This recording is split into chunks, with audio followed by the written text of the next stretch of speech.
فطرتاً طبی طور پر جب بھی انسان دعا کرتا ہے تو ہاتھ اوپر کو اٹھاتا ہے. اگر دائیں طرف بھی ہے اللہ، بائیں طرف بھی ہے اللہ، اوپر بھی ہے نیچے بھی ہے، تو پھر یوں ہاتھ کرنے کی کیا ضرورت؟ ہم مجمل طور پر یہی سمجھیں گے کہ اللہ رب العرش پر فوق العرش ہے، آسمانوں کے اوپر. کیفیت اس کے بارے میں وہ مجہول ہے، اس کے بارے میں سوال کرنا یا پوچھنا، اشکال پیدا کرنا، یہ گمراہی اور ضلالت ہے. لفظ قریب بھی اور لفظ ما بھی دونوں جو قربت جسمانی پر دلالت نہیں کرتے.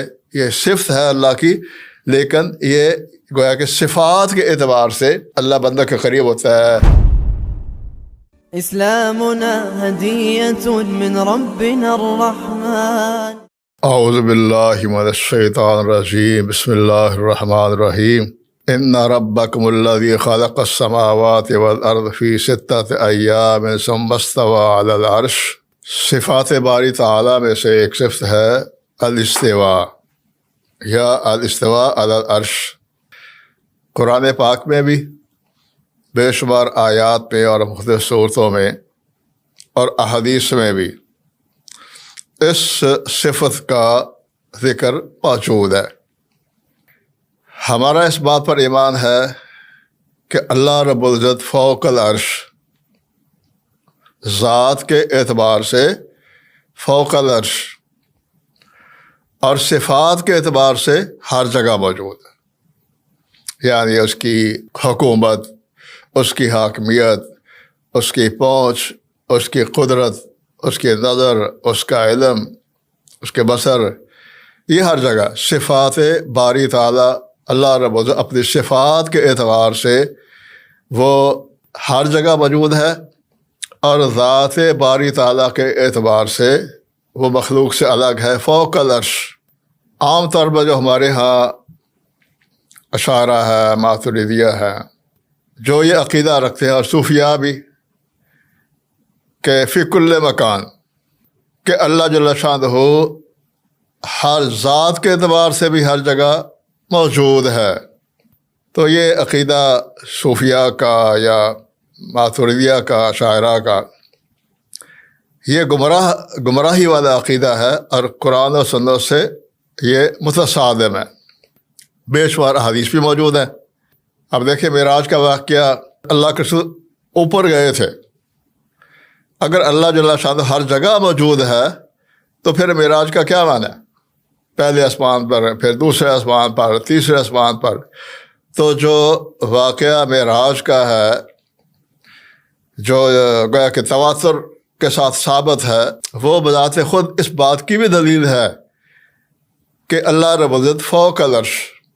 اور اسی طرح سے زینب بنت جحش کا نکاح ہوا تھا اللہ کے رسول سے، اور قرآن اللہ رب العزت نے یہ اللہ کے رسول کے ساتھ جو زواج کا سلسلہ قائم کیا تھا، تو وہ بڑے اعزاز کے ساتھ اس پر فخر کرتی تھی، اور دوسری بیگمات سے کہتی تھی کہ تمہارے نکاح رشتے تو تمہارے گھر والوں نے کیے ہیں.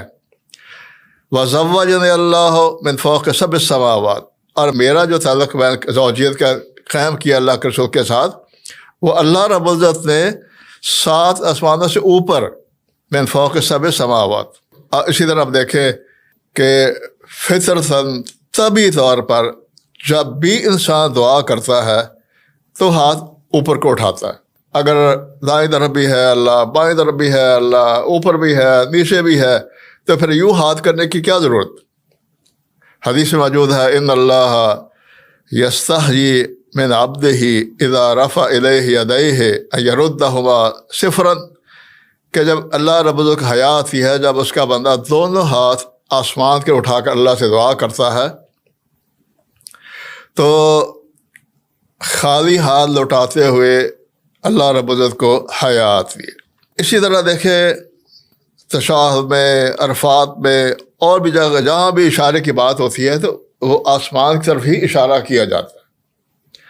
اس لڑکی کا واقعہ، جاریہ جو لونڈی تھی، جو حضرت معاویہ بن حکم کی، وہ بکریاں چلاتی تھی، تو ایک بکری بھیڑیا لے گیا، تو جس کو یہودی نے پھر زخمی کیا تھا اس لوڑی کو، تو ابھی وہ حیات تھی، زندگی تھی اس میں، تو اس سے پوچھا گیا، آپ نے پوچھا اس لڑکی سے، جاریہ سے، این اللہ؟ قالت فی السماء، اے علی السماء، فوق العرش۔ پھر آپ نے کہا من انا، میں کون؟ تو اس لڑکی نے کہا کہ انت رسول اللہ صلی اللہ علیہ وسلم، کیونکہ اس نے جو اس کا مالک تھا اس نے اس کو تھپڑ مارا تھا، سزا دی تھی کہ بکری بھیڑیا لے گیا تھا، تو آپ نے اس کو بلایا، تو اس نے اللہ تعالیٰ کی فوقیت کا جو اقرار کیا اور آپ کی رسالت کا، فرمایا آتقھا فإنھا مؤمنۃ، اس کو آزاد کر دو۔ یعنی مومن ہونے کے لیے یہ شرط ہے کہ انسان یہ عقیدہ رکھے کہ اللہ رب العزت فوق العرش ہے۔ تو ساری کی ساری جو آیات ہیں نزول باری تعالیٰ کے بارے میں، جو یہ خود اس بات کی دلیل ہے، فرشتوں کے بارے میں ذکر موجود ہے، وہ نازل ہوتے ہیں، تو اگر ہر جگہ موجود ہے اللہ رب العزت کی ذات، تو پھر نزول کا تو کوئی معنی ہی رہتا۔ فرشتے زمین پر آتے ہیں، پھر آسمان پر جاتے ہیں۔ دوسری جو صفت ہے، تو خلاصہ یہ ہے کہ جو عقیدہ درست ہے کہ اللہ رب العزت اپنی ذات بابرکات کے حوالے سے عرش پر مستوی ہے، لیکن کیفیت کا ہمیں نہیں معلوم، کہ جس طرح کے بہت سارے اشکال پیدا کیے جاتے ہیں احناف کی طرف سے، اشاعرہ ماتریدیہ کی طرف، صوفیاء کی طرف سے، کہ نعوذ باللہ کہ اللہ تعالیٰ بیٹھا ہے، اس کا چہرہ کدھر ہے، اس طرح کی بات، کیا فرش کے ساتھ اوپر ہے یا فرش سے بھی اوپر ہے، عرش سے بھی اوپر ہے، تو اس طرح کے اشکالات پیدا کرتے ہیں۔ ہم مجمل طور پر یہی سمجھیں گے کہ اللہ رب العرش پر فوق العرش ہے، آسمانوں کے اوپر، کیفیت اس کے بارے میں وہ مجہول ہے، اس کے بارے میں سوال کرنا یا پوچھنا، اشکال پیدا کرنا، یہ گمراہی اور ضلالت ہے۔ دوسری صفت ہے اللہ رب العزت کی مائیت۔ اس کے بارے میں ہمارا عقیدہ یہ ہے کہ عام طور پر جو لوگ مائیت کا معنی نکالتے ہیں کہ اللہ یوں ہے بندے کے ساتھ، تو جو یہ لفظ ماں ہے نا، یہ معنی نہیں دیتا کہ دو چیزیں آپس میں جڑی ہوئی ہیں۔ عربی زبان میں لفظ ماں کا معنی یہ معنی جسمانی طور پر ایسے جڑے ہونا، ایک ہونا، یہ لفظ جو ماں کا معنی ہے یہ عربی اعتبار سے یہ غلط ہے۔ قرآن میں ہے مثلا وہ ماں کو اینا ماں کنتم، اب کیا یہاں سے ماں کیا مراد ہے؟ مقصد ہے کہ وہ صفات کے اعتبار سے، علم کے اعتبار سے، پکڑ کے اعتبار سے وہ انسان کے ساتھ ہے اللہ رب العزت، اس کی یہ صفات۔ تو لفظ ماں جو ہے عام طور پر یہ جو بیان کیا جائے اس کا معنی ہوتا ہے قرب، یعنی جسمانی اعتبار پر نہیں بلکہ تعلق کے اعتبار سے۔ اب دنیا میں ایسا ہوتا ہے کہ ایک آدمی آپ کے پاس تو نہیں ہوتا، تو آپ اس کو کہتے ہیں میں آپ کے ساتھ ہوں، یعنی اتنی قربت ہوتی ہے آپس میں، یا اتنا گہرا تعلق ہوتا ہے آپس میں، تو عربی زبان میں اس کے لیے لفظ ماں بولا جاتا ہے۔ ماں کا جو لفظ ہے وہ جو قربت جسمانی پر دلالت نہیں کرتا عربی اعتبار سے۔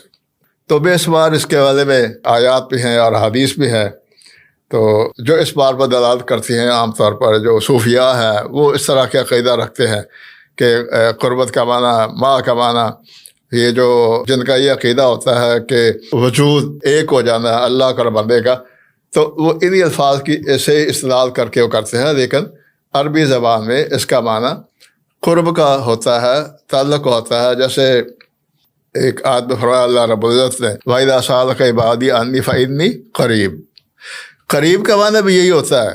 قریب کا معنی بھی یہ نہیں ہوتا کہ یوں جڑے ہوئے، عربی زبان میں قریب کا معنی، جیسے دیکھیں آپ، ہم اپنے رشتہ داروں کے وجہ سے کہتے ہیں یہ میرا قریبی ہے، وہ لاہور میں بیٹھا ہوتا ہے، آپ کا کوئی کزن ہے، کوئی چچا ہے، کہ ماموں ہے، تو آپ کہتے ہیں میرا قریبی ہے وہ۔